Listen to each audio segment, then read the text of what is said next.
வணக்கம் நேயர்களே. நாள்தோறும் 8 திக்கும் நல்ல தமிழை பரப்பி வரும் மக்கள் தொலைக்காட்சி மூலமாக தமிழ் அமிழ்து என்கின்ற தரமான நிகழ்ச்சியில் உங்களை சந்திப்பதில் மகிழ்ச்சி கொள்ளுகிறேன். நாம தமிழ் படித்துக் கொண்டிருக்கிறோம். வள்ளுவனாருடைய கையிலே உள்ளங்கையிலே நம்முடைய பிஞ்சு விரல்களை ஒப்புவித்து விட்டு நாம தமிழ் கற்றுக்கொண்டு வருகிறோம். இன்றைக்கு ஒரு குறளை படிப்போமா?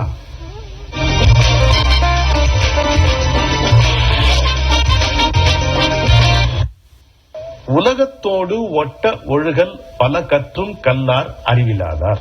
குறள். ஒழுக்கமுடைமை அதிகாரத்தினுடைய நிறைவு குறள் இது.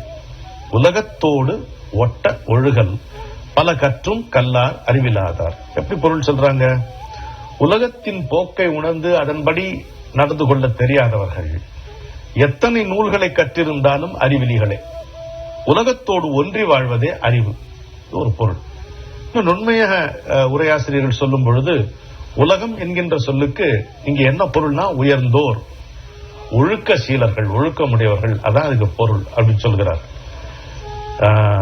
அப்ப என்ன பொருளாகிறது?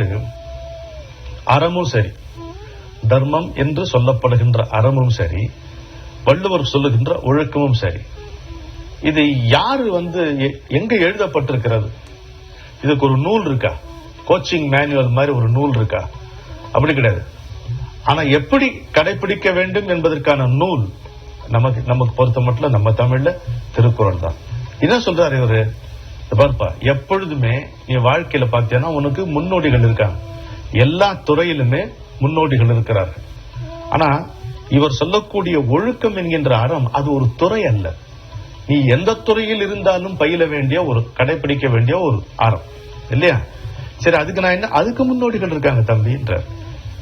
பெரியவங்களை பார், சான்றோர்களை பார். யாருங்க பெரியவங்க? ஒழுக்கமா இருக்கிறவங்க தான் பெரியவங்க இல்லையா? வயது மட்டும் அல்ல காரணம். சான்றோர்கள், ஒழுக்க சீலர்கள், அவர்கள் எப்படி நடந்து கொள்கிறார்கள் என்று கவனி, அதை பின்பற்றி நடந்து கொள், அவ்வளவுதாங்கிறார். அப்ப உனக்கு என்ன குழப்பம் வரும்? இது இந்த நேரத்துல இது அறமா என்கின்ற குழப்பம், இந்த நேரத்துல இது ஒழுக்கம் தானா இல்ல இது ஒழுக்க குறைவா என்ற குழப்பத்துக்கு வாய்ப்பே இல்லை. ரெண்டு தாங்க இருக்கு. அறமாக இருந்தாலும் சரி, ஒழுக்கமாக இருந்தாலும் சரி, நமக்கு 2 பேர் தான் பிரமாணமாக இருக்கிறார்கள். அதாவது வழிகாட்டியாக, முன்னோடியாக இருக்கிறார்கள். ஒன்று நம்முள்ளே இருக்கின்ற மனசாட்சி, இரண்டாவது நமக்கு முன்னே நடந்த பெரியவர்கள், நமக்கு முன்னே நடந்து தடம் விட்டு சென்றிருக்கின்ற பெரியவர்கள். இது 2 காட்டுல என்ன இருக்கு? நூல்கள் விட்டுருங்க, எல்லாராலையும் படிக்க முடியாது, தெரிஞ்சுக்க முடியாது, புரிந்து கொள்ள முடியாது. ஒன்றை படிக்கும் போதே திரும்ப அதுல நமக்கு 1000 கருத்து வேறுபாடு வரும். இது அதுல அப்படி சொல்லியிருக்கேன், இதுல இப்படி சொல்லலையேன்ட்டு வரும். இந்த விவகாரத்துக்கே போகணும். 2 எளிமையா வச்சுக்கலாங்க. ஒண்ணு நம்முடைய மனசாட்சி. பாருங்க, நம்முடைய சிந்தனை திறம் அல்லது புத்தி, இதுல பிழைகள் வரலாம். ஆனா ஒருபோதும் மனசாட்சியினுடைய குரல் அதுல பிழை வராதுங்க. கொஞ்சம் யோசிச்சு பாருங்க நீங்க. அது மனசாட்சிக்கு காவல் நாயின்னு ஒரு பேர் சொல்லுவார் என்னுடைய குருநாதர். ஏன்னா அது நல்லது செய்யும் போது பாராட்டாதுங்க, நம்மளோட தோளை தட்டி எல்லாம் செய்யாது. ஆனா நம்ம தவறு செய்ய நினைக்கின்ற போது லொல்லுன்னு குறைக்குமா குறைக்காதா? அப்புறம் அதை நம்ம அசட்டை பண்ணிட்டு போறோம் நீங்க, அப்புறம் அதனுடைய விளைவுகளை அனுபவிக்கணும், அது வேற விஷயம். ஆனா எந்த மனிதனா இருந்தாலும், அவன் படிச்சவனா இருந்தாலும் படிக்காதவனா இருந்தாலும், பணக்காரனோ ஏழையோ, கருப்போ சிவப்போ, ஆப்பிரிக்காவோ அமெரிக்காவோ அமைஞ்சிக்கரையோ, எங்க இருந்தாலும் சரிங்க, எல்லாருக்கும் மனசாட்சி இருக்கிறது. தவறு செய்ய நினைக்கும் பொழுது அது இல்ல தம்பி இது தவறுன்னு சொல்லுகிறது. மனசாட்சியினுடைய குரல் எல்லாருக்கும் இருக்கிறது. எனவே அதை நம்ம முதல்ல ஒரு ஆதாரமாக வைத்துக் கொள்ள வேண்டும். வெளியில பார்க்கும் பொழுது நம்ம சிந்தனையை பயன்படுத்த வேண்டியதா இருக்குது, புத்தியை பிரயோகிக்க வேண்டியதா இருக்கிறது. அதுல எந்த சிக்கலும் இல்லை. பெரியவங்க எப்படி நடந்திருக்காங்க அதை பின்பற்றி நடந்தா போதும் இல்லையா? அதான் நமக்கு நிம்மதியா இருக்குன்றத சொல்லி காமிக்கிறார். எனவே உலகத்தோடு ஒட்ட ஒழுகல் என்று சொல்ல வரும் பொழுது உலக நடை என்பது யாரு? பெரியோர்கள் வகுத்த நடை. அந்த உயர்ந்தவர்கள், ஒழுக்க சீலர்கள், அவர்களை பின்பற்றி நடப்பதே சால சிறந்தது. ஏன் அப்படி சொல்றார்? அது கொஞ்சம் சின்ன தெளிவுபடுத்திக்குவோம். இப்ப கல்விங்கிறது புத்தி சம்பந்தமானது, ஆனா ஒழுக்கம் மனம் சம்பந்தமானது இல்லைங்களா? இங்கிருந்து உள்ளேந்து வருகிறது. கல்வி வெளியிலிருந்து உள்ளே வருகிறது. ஒழுக்கம் உள்ளிருந்து ஒருவனை ஒரு நடத்தையிலே தள்ளுகிறது, நடக்க வைக்கிறது இல்லைங்களா? அப்போ இந்த மனம் அது சமனப்படாமல் புத்தி மட்டும் வளர்வது பயனல்ல என்பதுதான் கருத்து. அது முக்கியமான கருத்து. மனம் சமணப்படாமல் புத்தி மட்டும் வளர்வதனால் பயன் அல்ல. அது மட்டும் இல்லைங்க, ஒரு நீங்களே நம்ம உலகத்துல நிறைய நம்ம வாழ்க்கையில பார்க்கலாம். ஒரு மனிதன் வெளியில ரொம்ப கல்விமானாக இருக்கலாம், உள்ள ஒழுக்கம் கெட்டவனாக இருக்கலாம். எவ்வளவு பேர் அந்த மாதிரி இருக்காங்க. பசுத்தோல் போர்த்திய புலியும் வள்ளுவர் சொல்வாரு, புலித்தோல் போர்த்திய பசுவையும் சொல்வார் வள்ளுவர். நம்ம பார்க்க போறோம். இதெல்லாம் ரெண்டுமே சொல்லி இருக்கிறாருங்க. பசுத்தோல் போர்த்திய புலி, புலித்தோல் போர்த்திய பசு, ரெண்டுமே நம்ம அவருடைய குரல்ல காணலாம். ரொம்ப பெரிய கல்விமானாக இருக்கலாங்க, வெளியில எல்லாரும் அவரை மதிக்க கூடும், பாராட்டக்கூடும். ஆனா உள்ள அவர் ஒழுக்க குறைவாக நடந்து கொள்ளக்கூடிய ஒரு மனிதராக இருக்கலாம். அதனால யாருக்கு தெரியும் இதெல்லாம். ஆம கணத்துல அணில் கொப்புலம்பாங்க தஞ்சாவூர் பகுதியில் ஒரு அருமையான பழமொழி. இவனா அப்படி செஞ்சான் அப்படின்னு வாய பழப்பமா. அது எதுக்கு சொல்றாங்களா, ஒரு கதை தான். ஆனா என்ன அழகான உதாரணம் சொல்றாங்க பாருங்க. கிணத்துக்குள்ள ஆம கிடக்கான், கிளையில எங்கயோ கொப்புல அணில் இருக்கான். ஆனா அந்த அணிலால இந்த ஆம கருத்தரிச்சிருதான் அப்படின்னு சொல்றாங்க. அது நடக்காதுன்னு அவங்களுக்கு தெரியுங்க, நமக்கு தெரியும்னா அவங்களுக்கு தெரியாதா? தெரியும். ஆனா எது நீங்க அறவே நடப்பதற்கு சாத்தியம் இல்லைன்னு நினைக்கிறீங்களோ அந்த அப்படி ஒரு காரியம் நடந்துருது. ஐயோ இவனா, ஐயோ இந்த பொண்ணா, அப்படியே வீட்டுக்குள்ள பெட்டி பாம்பா கடும், அவனா, அவன் அப்படியே கையை கட்டின கைய அப்படியே திறக்க கூட மாட்டானே, விரிக்க கூட மாட்டானே அப்படின்னு. ஆனா நடந்துருது. அதனாலதான் ஆம கணத்துல அணில் கொப்புலம்பாங்க தஞ்சாவூர் பகுதியில ஒரு ரொம்ப நுண்மையான பழமொழி. எனவே கல்வி புத்தி சம்பந்தமானது, ஒழுக்கம் மனம் சம்பந்தமானது. கல்வி வெளியிலிருந்து உள்ளே வருவது, ஒழுக்கம் என்பது உள்ளிருந்து ஒருவனை ஒரு நடத்தையிலே உந்துவிப்பது. ஒரு மனிதன் கல்விமானாக இருந்தும் உள்ளே ஒழுக்கம் கெட்டவனாக இருக்கக்கூடும். இந்த பிரச்சனையே வர வேண்டாம். அதனால உலகத்தோடு ஒட்ட ஒழுக்கம். உலகம் என்ன ஒழுக்கம் என்று சொல்லுகிறதோ, பெரியோர்கள் எதை ஒழுக்கம் என்று நடந்து காண்பித்திருக்கிறார்களோ அதை பின்பற்று. எந்த குழப்பமும் உனக்கும் இல்லை, உன்னாலும் இல்லை. அதாவது நாம் சமுதாயத்தில் பாதுகாப்பாக இருக்க வேண்டும், சமுதாயமும் நம்மால் பாதுகாப்பாக இருக்க வேண்டும். அவ்வளவுதான் ஒழுக்கம். You must be safe with the society, society should be safe with you என்று என்னுடைய குருநாதர் சத்குரு சிவானந்தமூர்த்தி அவர்கள் சொல்வார். அதான் இது. பரிமேலழகர் இது ரொம்ப அழகாக விளக்குகிறார் பாருங்க. கல்விக்கு பயன் அறிவு, அறிவுக்கு பயன் ஒழுக்கம். அருமை. கல்விக்கு பயன் அறிவு. கல்விங்கிறது தகவல் தான். அதை நம்ம சரியாக பயன்படுத்தி கொண்டு நம்ம மேல அதை நம்ம பொருத்தி கொண்டு கடைபிடித்தால் வருவதற்கு பேர் தான் அறிவு. அந்த நாட்டுக்கு தலைநகரம் என்ன, இங்க என்ன பயிர் விளையுது, அது தெரிஞ்சு அது அறிவாகுதுங்க. அது வெறும் தகவல் தான் இல்லைங்களா? அதே மாதிரி அறிவுக்கு பயன் ஒழுக்கம். நீ அறிவாளின்னு எப்ப சொல்ல முடியும்? அடுத்தவனை காயப்படுத்தாமல் இருக்கிறது, ஒழுக்கக்கேடு இல்லாமல் இருக்கிறது, ஒழுக்கத்தை கடைபிடிப்பது. எனவே கல்விக்கு பயன் அறிவு, அறிவுக்கு பயன் ஒழுக்கம். அதுதாங்க உலகத்தோடு ஒட்ட ஒழுகல். வள்ளுவரே சொல்றாருல, எவ்வது உறைவது உலகம், உலகத்தோடு அவ்வது உறைவது அறிவு. உலகம் எப்படி நடந்து கொள்கிறதோ, எப்படி இயங்குகிறதோ அதை அனுசரித்து நடந்து கொள்வதுதான்டா அறிவு அப்படின்னு சொல்றார். நன்னொல்லியே வருது இல்ல, பழையன கழிதலும் புதியன புகுதலும், அடுத்த வரி வழுவல கால வகையினானேங்கிறார். காலத்துக்கேற்ப இந்த உலகம் எப்படி நடக்கிறதோ அனுசரித்துக் கொண்ட போது நன்னூல் சூத்திரமும் நமக்கு காட்டுகிறது. உலகம். எனவே உலகம் என்கின்ற சொல்லுக்கு உயர்ந்தார் என்கிற பொருள் எடுக்கலாம். தான் ஒழிந்த பெரியோர், தன்னுடைய நினைப்பற்றவர்கள் தான் உயர்ந்தோர் இல்லையா? தான் ஒழிந்த உயர்ந்தார் பெரியோர்கள் என்ற பொருளை கொள்ளலாம்.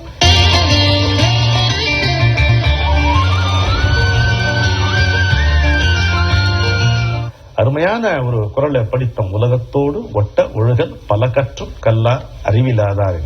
இப்ப அதனுடைய சொல்லழகையும் இலக்கண செறிவையும் பருகுவோமா?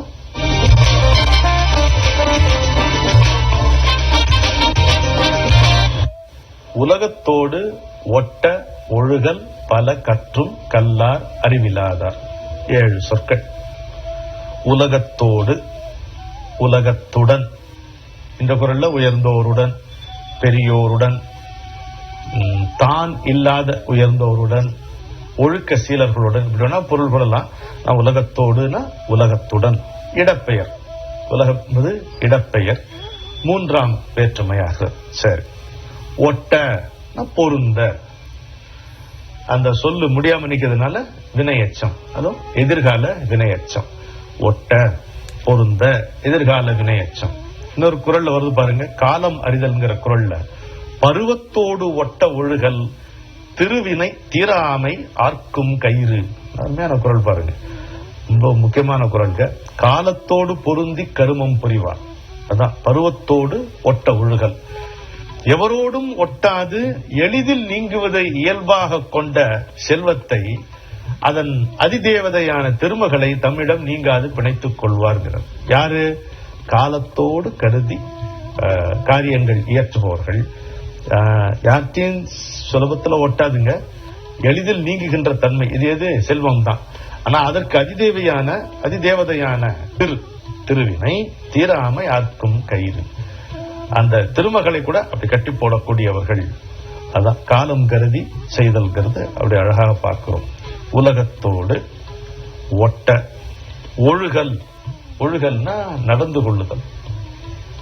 ஒழுக்கம்னா ஒழுகுதல், நடந்து கொள்ளுதல், அவ்வளவுதான் பெயர், தொழிற்பெயர். ஒரு நீர் ஒழுக்கு அப்படிங்கிறோம் இல்லையா?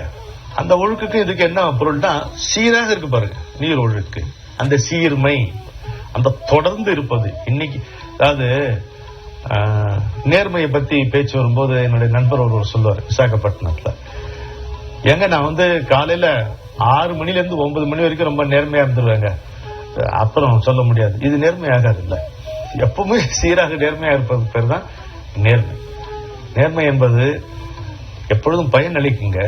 இன்றைக்கு இல்லைனாலும் நாளைக்கும், இந்த பிறவில இல்லைனாலும் அடுத்த பிறவில என்று ஒரு நண்பர் கடிதம் எழுதுவார்.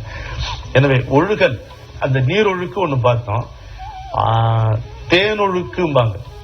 இன்னும் எவ்வளவு சீரா இருக்கு, ஒரு கம்பி மாதிரி ஒரே அழையா இருக்கும். ஆற்றொழுக்கு, நீரொழுக்கு, தேனொழுக்கு, அதே மாதிரி எண்ணெய் தைல தாரை என்பார். ஒழுக்கம் என்பது அப்படி இருக்க, அந்த ஒழுகுதலாக இருக்க வேண்டும். அதாவது சீராக, தொடர்ச்சி, சீராக இருக்கணும். கசாமச்சன் இப்படி அலைஞ்சு இருக்க கூடாது. சீராக, தொடர்ச்சியாக, அப்படியே சத்தமின்றி அப்படியே வந்து கொண்டே இருக்க வேண்டும். எனவே ஒழுகல் என்றால் நடந்து கொள்ளுதல், ஒழுக்கம் என்றால் நடத்தை. இது தொழிற்பெயராகிறது. சரியா? உலகத்தோடு ஒட்ட ஒழுகல் பல கற்றும். கற்றும்ல கற்று அப்படின்னா ஓதி, கற்றும்னா ஓதியும். இறந்த கால வினையச்சம். அது நீங்களே எளிதாக கண்டுபிடித்து விடுவீர்கள். பல கற்றும் கல்லார். கல்லார் யார்? கற்காதவர்கள். சுலபமா புரிகிறது. இப்போ வினையானனையும் பெயர். கல்லார் கற்காதவர், வினையானனையும் பெயர் அறிவிலாதார். இதுக்கு ஒன்றும் சொல்லவே தேவையில்லை. இது மாதிரி அருமையாக இந்த பொருளை பார்த்தோம். உலகத்தோடு ஒட்ட ஒழுகல் பல கற்றும் கல்லார் அறிவிலாதார். அப்போ அறிவு என்பதே ஒழுக்கம் தான் அறிவுன்னே நமக்கு நிறுவுகிறார். ஒழுக்கம் இல்லாமல் இருப்பதுதான் அறிவீனம் என்று சொல்லுகிறார். அந்த அறிவீனத்திற்கு எது காரணம்? பெரியவர்களை பின்பற்றி நடக்காதுதான் இந்த அறியாமைக்கு காரணம். அப்ப அறிவு எப்படி அடைவது? பெரியவர்களை பின்பற்றி நடப்பது. மீண்டும் சொல்லுகிறேன், 2 வழிகாட்டிகள் தான் நமக்கு. 3 இருக்கு, அதாவது நூல்கள் கூட இருக்கு. ஆனா அங்க எல்லாரும் போக முடியாது. நூலை படித்து புரிந்து கொள்வது என்பது எல்லாராலும் இயலாது. எனவே ஒன்று நம்முடைய மனசாட்சியினுடைய குரல், இன்னொன்று நமக்கு முன்னே நடந்தவர்கள் விட்டு சென்றிருக்கின்ற தடம்.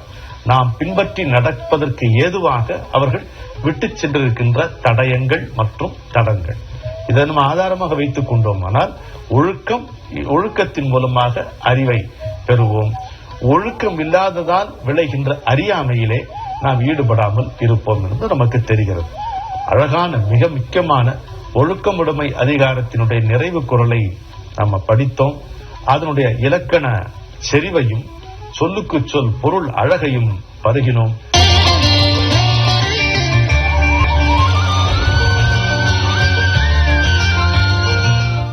படித்த பிறகு, பருகிய பிறகு பயிலுகின்ற நேரம் இது. பயில்வோம்.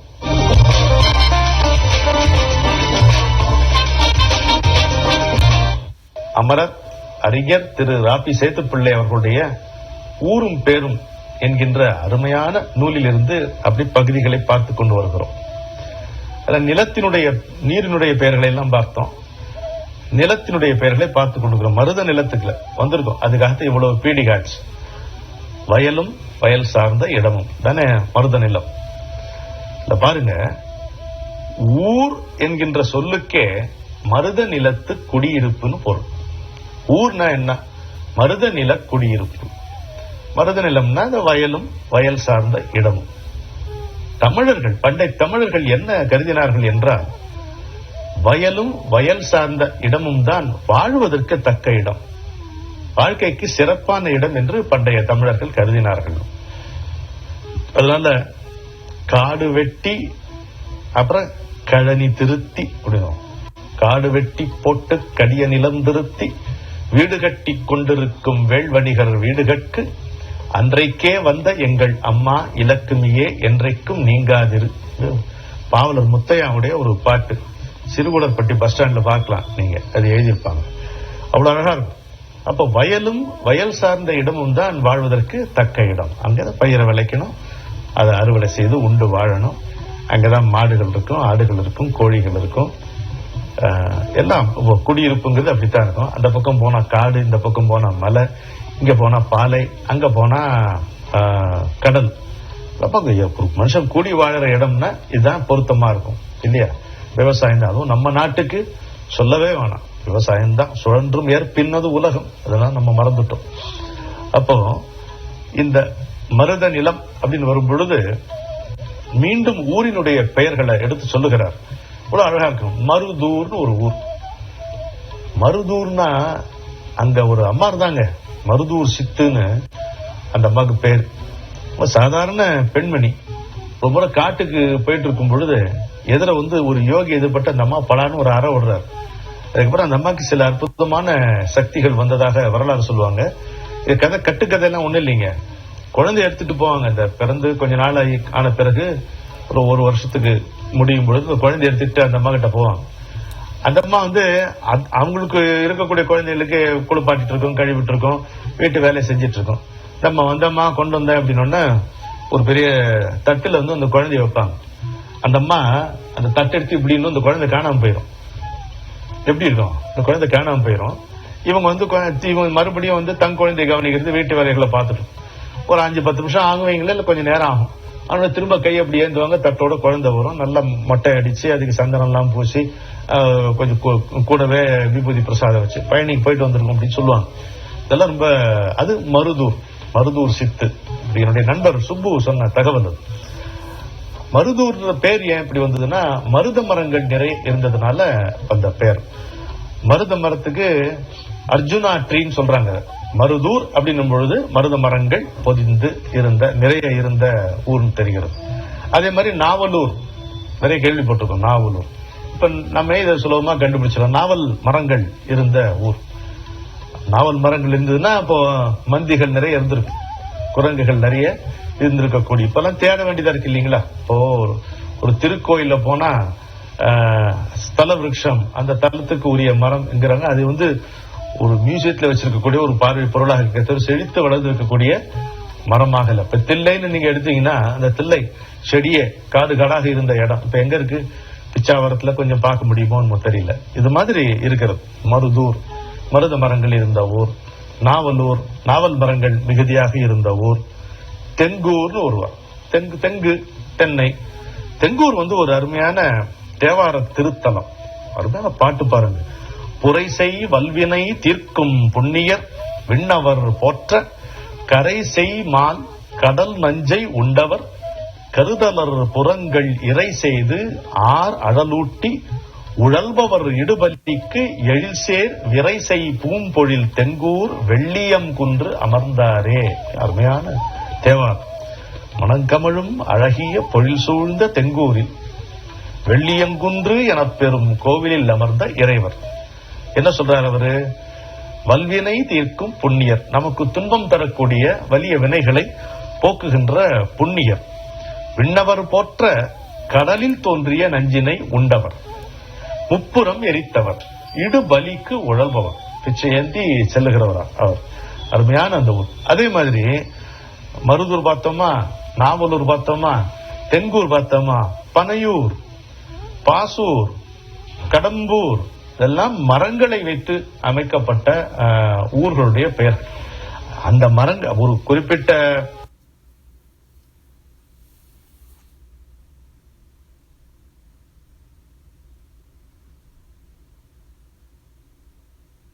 அந்த நிலத்துக்கு அந்த பெயர்னு ஒரு பட்டியலை பார்த்தோம். அதுக்கப்புறம் நிலத்தினுடைய அளவை குறிக்கின்ற ஊர்களை பார்த்தோம். இப்ப மரங்களால பார்க்கிறோம். இந்த கடம்பூர் இதெல்லாம் மகிழ்ந்த மணாளனார் தொடர்ந்த வல்வினை போக்கிடும் சோதியார் கடந்த காலனை கால் கொண்டு பாய்ந்தவர், கால் கொண்டு கடந்த காலனை கால் கொண்டு பாய்ந்தவர் படர்ந்த நாகத்தர் பாசூர் அடிகளே. அருமையான திருக்குறுந்தொகை. தேவாரம் தான். இந்த பாடல்களை நீங்க நம்ம நினைச்சு சந்தோஷப்படும்படியாக இருக்கிறது. இப்ப மீண்டும் நம்ம பார்க்கும் பொழுது இந்த ஒழுக்கமுடைமை அதிகாரம் நிறைவு பெறுகிறது. நம்ம அது ஒரு நுழைவாயிலாகிறது. அடக்கமுடைமைக்கு பிறகு ஒழுக்கமுடைமை அதிகாரம் அமைக்கப்பட்டது. அதுவே சிறப்பு. மனதில் அடக்கம் இருந்தால்தான் ஒழுக்கத்தை கடைபிடிக்க முடியும், இல்லைங்களா? மேலே ஏறும் பொழுது ஒன்றை பற்றி கொண்டுதான் மேலே ஏற முடியும். ஒன்றை பற்றினால்தான் ஒன்றை விட முடியும். நல்ல ஒன்றை பற்றினால் தீய ஒன்றை விட்டு விடலாம், இல்லைங்களா? தீயதாக ஒன்றை பற்றினால் நன்மையை விட்டு விடுவோம். அப்ப அடக்கத்தை பற்றி கொண்டால் ஒழுங்கீனம், ஒழுக்க குறைவு என்கின்ற அறியாமையிலிருந்து விடுபடலாம். அப்ப அடுத்த அடியை எடுத்து வைக்கலாம். எப்பொழுதுமே அடிமேல் அடி வைத்துத்தான் நம்ம வாழ்க்கை என்கின்ற பயணத்தை செய்ய வேண்டும். ஒரு படியை நம்ம இது தேவையில்லைன்னு கருதினோம்னா நம்ம உருண்டு விழக்கூடிய ஆபத்து இருக்கிறது. படிப்படியாக உயர்ந்தால் போதும். ஆனா அதே போல ஒரு படியில நிச்சயமாக நிலையாக காலை ஊன்றாமல் அடுத்த படியில் கால் எடுத்து வைக்க முயற்சி செய்யக்கூடாது. இதெல்லாம் தேவை. அப்போ ஒரு எவ்வளவோ அறங்கள் சொல்கிறார். இந்த அறத்திற்கும் அந்த அறத்திற்கு என்ன சம்பந்தம் அப்படின்னு வேணும்னா இதை செய்து பாருங்க, இல்லைன்னா அதை செய்து பாருங்க. அப்படி இல்லைங்க. ஒரு மனிதனுக்கு அடக்கமும் வேண்டும், ஒழுக்கமும் வேணும். அது எப்படின்னு கேட்டா அடக்கம் இருந்தா தான் ஒழுக்கம் வரும். அடக்கம் இருந்தா தான் ஒழுக்கம் வரும். அதுதான் சொல்றாரு. ஒன்று அப்படி அழகாக வைப்பார். அடுத்து பிறனில் விழையாமை சொல்லுவார். அது அடுத்தவன் மனைவி இச்சிக்காமல் இருப்பது என்பது நம்ம இல்வாழ்க்கை அதிகாரம் பார்க்கும் பொழுதே அது சேர்த்து பார்த்துட்டோம். அதனால அதை நம்ம விரிவாக பார்க்கட்டும். அதுக்கு அடுத்தது பாத்தீங்கன்னா ஒழுக்கமுடைமை, பிறனில் விழையாமை, அப்புறம் பொறை உடைமை, பொறுமையை பற்றி பேச போகிறார். அதை நம்ம பார்க்க போகிறோம். அப்படி அதிகாரம் ஒன்றுக்கு ஒன்று தொடர்பு இருக்கிறது. நம்ம மீண்டும் தெளிவாக புரிந்து கொள்ள வேண்டிய கருத்து என்னன்னு பார்த்தீங்கன்னா, பலவிதமான அறங்களை சொல்பவர் இதை வேணும்னா எடுத்துக்கங்க, இதை வேண்டாம் அப்படி இல்லைங்க. அது அப்படி இல்லை. இப்போ ஒரு இறைவனை வழிபடும் பொழுது சில பேர் பக்தி மார்க்கத்தை எடுத்துக் கொள்கிறார்கள், சில பேர் ஞான மார்க்கத்தை கடைபிடிக்கிறார்கள், சில பேர் யோக மார்க்கத்தில் இருக்கிறார்கள். சாமியே சரணமையப்பான்னு கூவிட்டு போறது சில பேருக்கு சௌரியமா இருக்கு. ஒருத்தருக்கு எதுவுமே சொல்லாம வாய் மூடிக்கிட்டு ஒரு அறைக்குள்ளேயோ ஒரு மரத்தடியிலேயோ மௌனமாக இருப்பது ஒருத்தருக்கு சரியா இருக்கு. இந்த பாதை இன்னொருத்தருக்கு நாம சங்கீர்த்தனம் செய்து கொண்டிருப்பது அவருக்கு ரம்மியமாக இருக்கிறது. இன்னொருத்தருக்கு கோவிலுக்கு போகலைன்னா அன்னைக்கு நாள் கழிந்த மாதிரி இப்படி இருக்கு. இது வேறங்க. இந்த பாதைகள் எல்லாமே சரி. நீங்க எந்த பாதையை பின்பற்றினாலும் அந்த பரமனுடைய அடியை எழுதலாம். ஆனால் வள்ளுவர் நமக்கு கூறுகின்ற அறங்கள்ல இந்த சாய்ஸ் கிடையாதுங்க. உங்களுக்கு பிடிச்சது பிடிக்காதது கிடையாது. பிடிச்சது பிடிக்காதுங்கிற அந்த சாய்ஸ் கிடையாது. நீங்க அதை தேர்ந்தெடுத்து செய்ய முடியாது. ஒவ்வொரு அறமும் கடைபிடிக்க வேண்டிய அறம் தான். மீண்டும் அதை கூறி நிறைவு செய்வோம். அடக்கம் இல்லாவிட்டால் ஒரு மனிதனுக்கு ஒழுக்கம் நேர்வதற்கில்லை. எனவேதான் அடக்கமுடைமை என்கின்ற அதிகாரத்திற்கு பிறகு ஒழுக்கமுடைமையை வைத்தார். அந்த ஒழுக்கம் இருந்தால்தான் பிறனில் விழைகின்ற தவறை ஒருவன் செய்யாது இருப்பான். அடக்கம், ஒழுக்கம், பிறனில் விழையாமை. அதற்கு பிறகு வருகிறது தான் பொறுமை. எவனுக்கு அடக்கம் வாய்க்கிறதோ, எவனுக்கு ஒழுக்கத்தில் உறுதி இருக்கிறதோ அவனுக்கு பொறுமை இருக்க வேண்டும் என்கின்ற அந்த அதிகாரம் பார்க்க போகிறோம். காத்திருங்கள், பொறுமையாக காத்திருங்கள். பொறை உடைமை அதிகாரத்திற்குள் நுழைவோம். வணக்கம்.